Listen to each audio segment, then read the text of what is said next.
welcome, my friend, to episode 6 of the spring 2022 season, where we're working on growing our own meals. And this is the second of 3 nuts and bolts, actionable, information-laden episodes with the Heirloomista, Kelsey Love. She's Heirloomista on Instagram, and she is just awesome. So hopefully you're having as much fun with these conversations as I had talking with Kelsey. And so this is the second of the 3 episodes all about seed starting and exactly what you need to do to get your seeds started well this spring. And if you have questions or want to get in touch with Kelsey, you can go to the show notes at Minnesota Gardening and click on the spring 2022 podcast season. And there you'll see all the links and information you need to get in touch with everyone. So here is the second of the 3 episodes about seed starting. All right. Hello and welcome for this episode of the Minnesota Gardening Podcast. We have Kelsey Love, who is the incredible Heirloomista on Instagram, which everyone should make sure to follow her there. And this is the second of 3 episodes with Kelsey talking about seed starting and spring gardening and making sure that everyone has a good idea as to how to be self-sufficient and get seeds started on their own and what makes sense. So we just had one episode all about how to start seeds and the process of getting seeds planted in the ground. In the second episode, we're going to talk all about what they need to grow and troubleshooting for issues that may come up. And the third episode will be about hardening those plants off so that they can succeed and transplanting them and what they need from there. So let's get started with this second episode talking about the needs of our plants. So we've got them. The seeds are started. They're in the ground. We have, our cottage cheese container that has, I forget what did we plant in there. We plant broccoli or cauliflower in there, whatever it was that we. No, I'm just kidding. Right. And so we've got those plants that are the seeds that are in there. After you get them, the seeds in the soil, what needs to happen for the home gardener? What do they need to provide to those seeds? Everybody needs warmth and then something to hang on to. So the soil is something to hang on to. So it's holding in. And then we need to make sure it's not too cold and it's not too hot. And then we need to make sure it has enough moisture, but not too much or too little. And the plant will tell you these things. Whether you understand it or not is kind of a different story. But, if the plant is falling over, it has a really long stem and the leaves are kind of, looking pathetic, it might be getting too much water or not enough light. If the base of the plant it's really, really thin and just looks like it's snapped over, it's too wet. There's just a lot of different variables. So it's really easy to overwater a plant if you're just really enthusiastic, an enthusiastic first-time home gardener. Well, how much do, even before you start to see those happy green baby leaves coming up, how much water do they need through that process, and what is the best way to water them? Should they be using a watering can? Should they be setting it in, a dish so that they've got it's watering from the bottom? What's the best practice there? I think it's great to just have, if you're starting these seeds in your house and you have a little setup, I think it's great to just have a miniature watering can and you just water them lightly. You don't want the soil to be soggy with water. So you can kind of keep an eye on those things.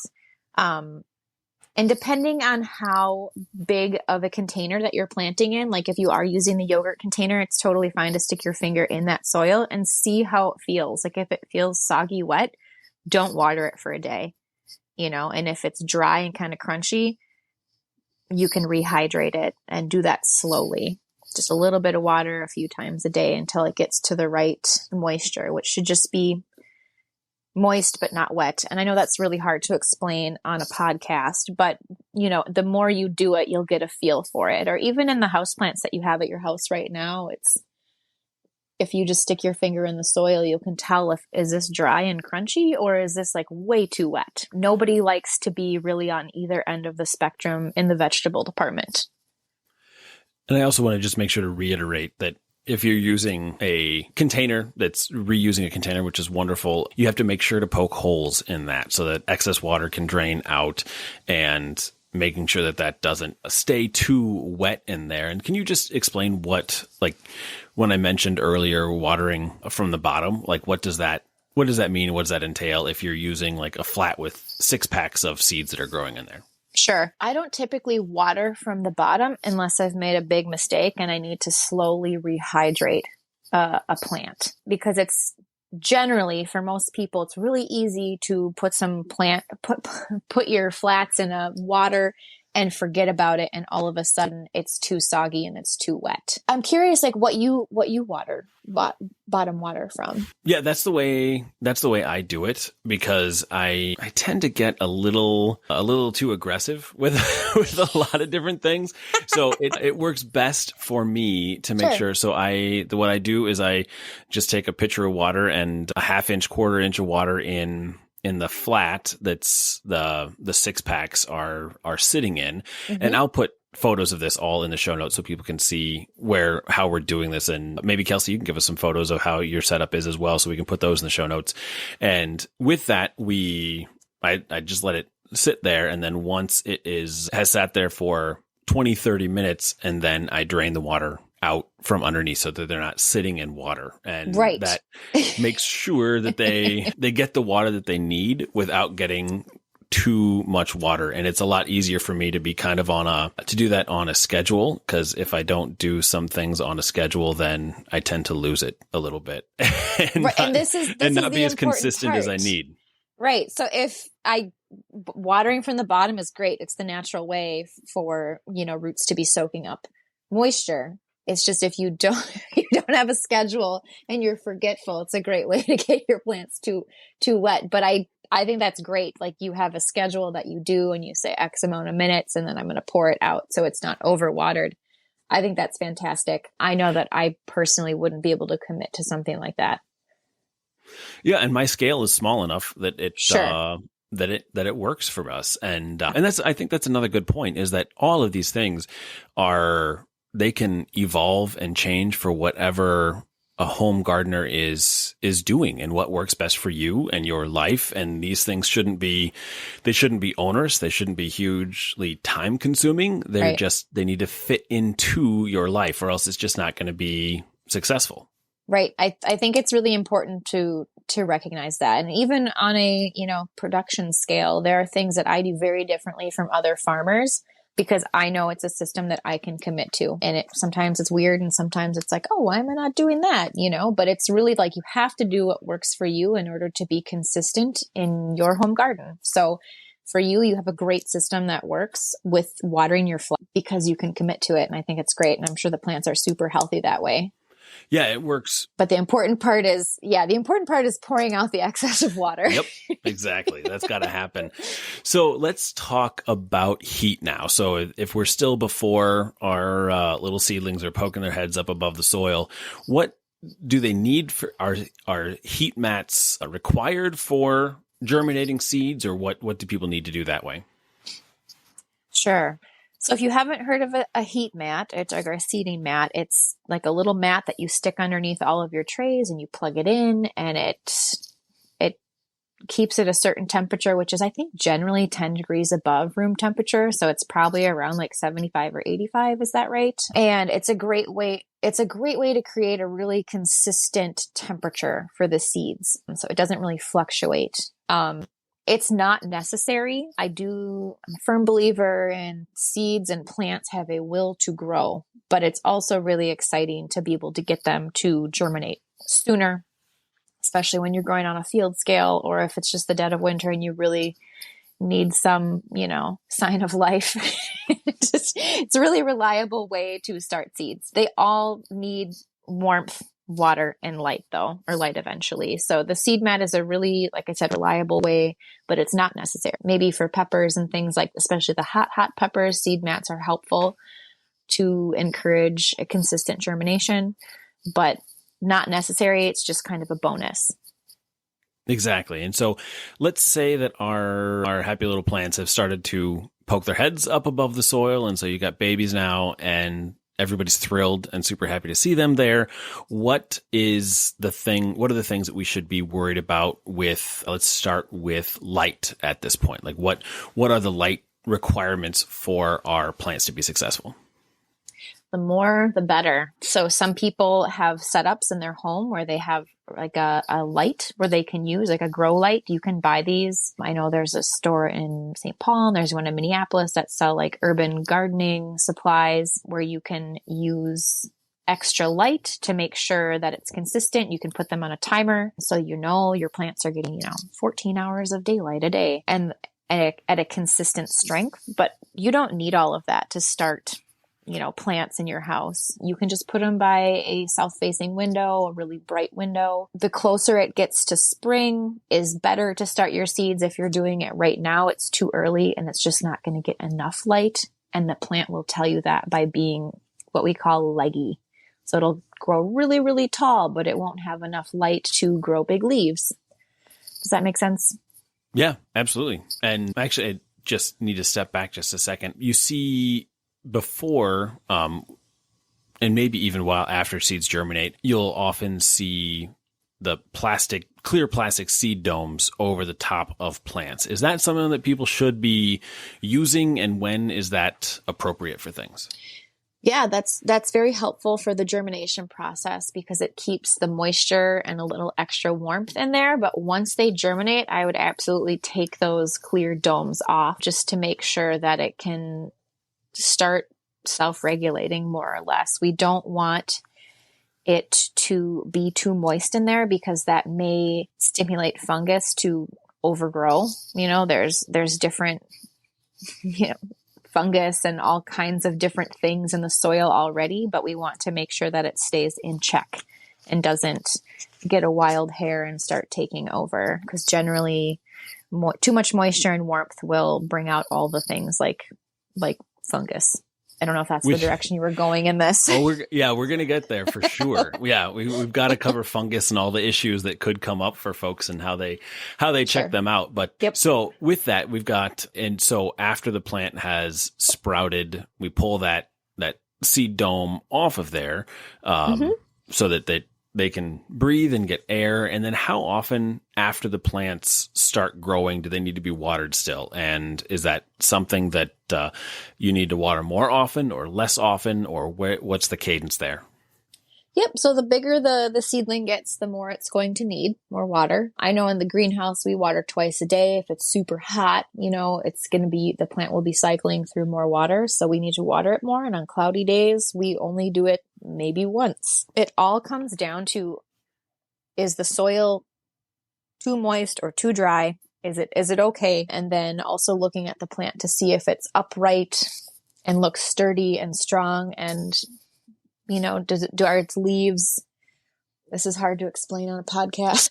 I'm just thinking of all the nuances of working with little baby seedlings. You just want a nice uniform, like bright, strong looking little seedling. And if its leaves are too far up or down, that may also be telling you something about the water requirements. Like it might need more water if the leaves are closing. Right. And I also think it's important for people to really understand that this, as we get into the more troubleshooting kinds of things here in just a little bit, to prepare people mentally, is that sometimes seed starting, especially for a homeowner and a busy family, that kind of thing, can be just a massive failure. Like it can all go wrong, and you can have major issues with things and that kind of thing. And that's okay. One of the things I love about gardening is the fact is that there's always another season. There's always another chance, and you can learn and you can start again. And like if your tomatoes don't make it from a seed that you started, which I have every confidence that you can get most of the way there as a listener. But if they don't, you can always go to a garden center and buy yourself some tomatoes. That's not going to be the end of the world kind of thing. So what are some things after that plant gets germinated and starts to grow? What are some things that people should be watching out for on the way of like diseases and funguses and those kinds of things? What kinds of things are important to be keeping an eye on? Sure. I need to just make a general note of like, don't go down the rabbit hole of feeling like you need to understand every single like pest and disease and whatever it may be that may be joining your seedlings. It's like, this isn't rocket surgery. So don't feel like you need to be an expert in any of this. But things to look for would be funny discolorations, an inconsistency around the stem, like is it really skinny at one point, or are the leaves, the same, or is one looking a little funny, a little differently shaped or colored? So that's in terms of like the plant. But another thing is like, if you're seeing like mold or things grow or like goop or something on the soil, like it's likely that you are overwatering or not getting enough sunlight. There's a balance right there. And then there are so many, I don't want to say there's so many things that can go wrong. That's not encouraging. There are millions of things that can go on. It's you're working with organic matter, and it's going to express itself somehow or another. But generally, planting vegetable seeds, you're going to be fine. I'm trying not to get too specific on this. Well, let's talk a little bit about so if you're looking for things that are the plant generally observing, I think is one of the most important things for people to pay attention to, is just check them every day, at least, obviously, and just look at them. And if you start to see changes in color, or if they start to fall over, those kinds of things. So if they do have let's say it's damping off, or a fungus or something like that gets in there, what action steps should people take if there's a problem that they see? That's a great question. So if you start seeing issues with fungus, I wouldn't want to keep that around my entire growing area, because I have an entire farm's worth of things there, and I don't want anything to cross over. But some things can also be corrected with just watering or changing your air movement. So it's always good to, when you have tons and tons of plants, it's great to have airflow and just make sure there's enough fresh air, moving things around so nothing is too stagnant, if that makes sense. Plants are constantly moving water through them. And so if there is an air movement, to move that water and remind the plant to take up more water and let some go and things like that, you could have some fungal disease or something like that hangs on and takes over. Yeah, exactly. Again, I'm trying not to go down the rabbit hole.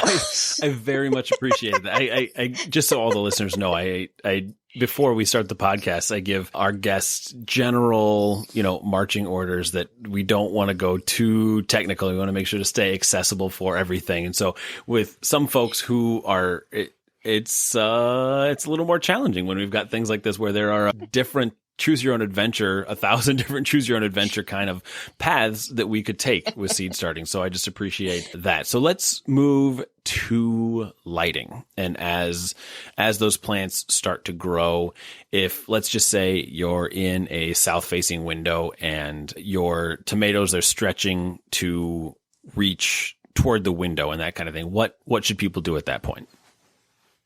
Right. So at that point, that plant is telling you that it's not getting as much sunlight as it wants. So one thing you could do is, if you want to really invest in this process and you think, yeah, I'm really into this, it might be a good idea to get a little grow light and offer the plant more consistent. And like I said, you can put that on a timer, and it can hit you can use that grow light for all of your plants. Or another thing you could do is slow down the watering, because the more you're watering something, the more it's going to want to grow. Obviously, you need to continue watering it, but not quite as much as that. That's what I would do, just to kind of buy yourself time until, the days are longer, or you can get and it is a balance, like I said earlier, is you don't want to start tomato seeds right now just by using daylight in your windows.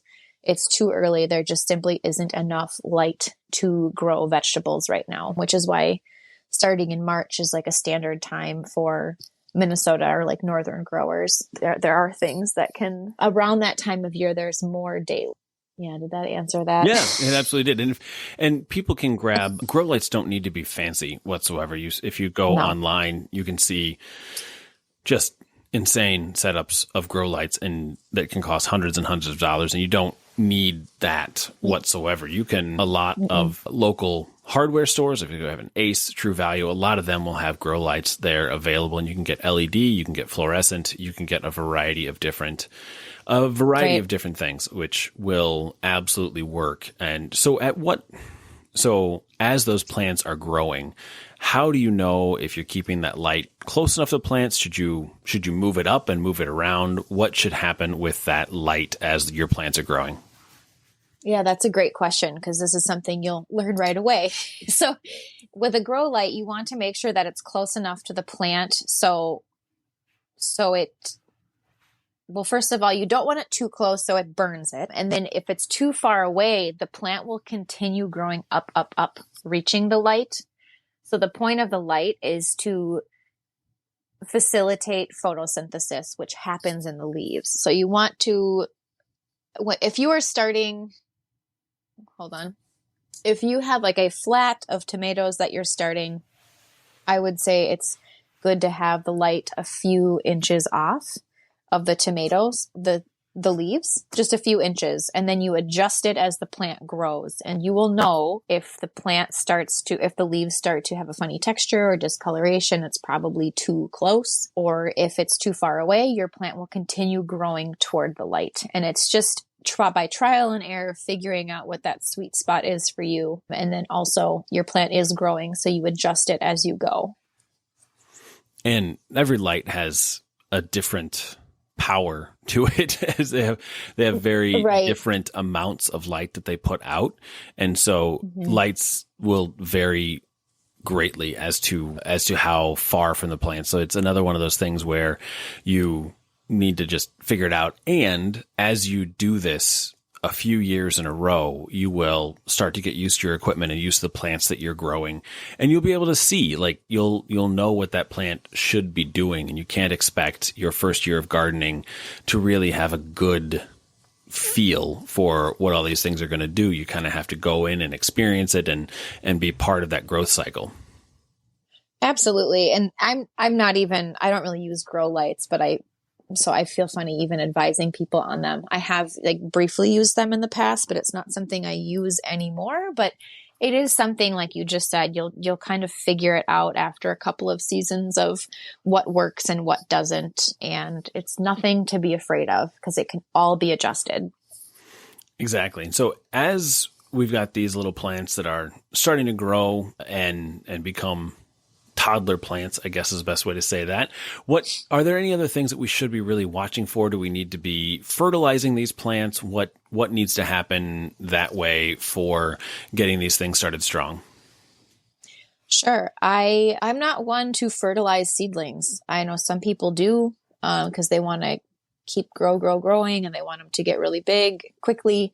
That's not something I do. I focus more on the soil. So if you have a good seed starting mix, the amount of time that plant is in that soil media, it should be just fine. I think something to focus on is the size of the plant or the pot that it's in. So going back to that cottage cheese container where we planted, 5 different broccolis, eventually those leaves are going to push out, and they're going to push out another set of leaves. And by that time, you want to make sure that those plants are removed, and maybe it's just 1 plant or 2 plants inside of that container while it's growing. If you limit the root mass, then it's going to limit the rest of the plant. It'll stunt its growth. So something to focus on would be what we call potting up. And so you'd find a larger pot, or maybe its own pot instead of sharing, and you would put fresh soil in there and then lift that plant up out of there and then put it back in with the new one, give it some good old water and light. And it might be shocked for a couple days, but it'll just pick up and it'll eventually keep growing. And Kelsey, on that same vein of things, let's talk about one of my least favorite things ever as it comes to gardening is when those broccoli in the cottage cheese container, we put 2 or 3 seeds down in that hole. Do we let those guys all keep growing? Do we need to do something with them? What happens with those multiple plants if you have multiple plants in a single cell? Sure. So this is, I can understand why you say you don't like this, because so you got to sad. pick and choose. You got to pick and choose. It's more of a qualitative approach. Is if we want to have strong, healthy plants, we need to focus that energy on the certain amount of plants that we have enough room for. So we overplant seeds to make sure that we have a good germination rate. So we planted the extras just to make sure that if one didn't germinate, then the other one would. So if we only need 5 broccoli plants for our garden, we're going to pick the best 5 looking broccoli plants you have and put the energy into those. The rest, they can turn into compost, or maybe you can eat them. You know, broccoli, any part of the broccoli plant is edible at any stage. So you can just have a little snack, or if you have chickens, you can feed them the baby plants that you don't have space for, or maybe they aren't looking great, or if you want to share with a friend. If you really don't want to get rid of at that point, you can share that with someone else. But generally, you're just going to have to call it out and make sure that you are, again, focusing on the plants that you need. Can't keep them all. Right. And I think that's a really good point that you make about giving them to a friend and that kind of thing as well. It's at that stage when the plants are an inch or two tall at the very most, it's really easy to, their roots aren't going through that, especially if you're growing in 6-packs or that kind of thing, that it's really easy to pluck. I use a pencil all the time. And so just take a pencil and kind of loosen it up around it and hold on to a leaf, the cotyledon that's there, as we get into super technical terms as well. And just pluck it out, and then you can just take the tip of the pencil and in a new fresh 6-pack or new soil, just poke the pencil in and then feed those roots in there and kind of pack it in a little bit, and that plant will transplant really easily, especially as well as if you've got a 6-pack where one of the cells that neither of the seeds germinate, you can move them around and do that as well. So perfect. That's absolutely right. And I think it's a good reminder here that we especially in springtime, we get a little seed happy and plant happy, and just don't overdo it. Exactly.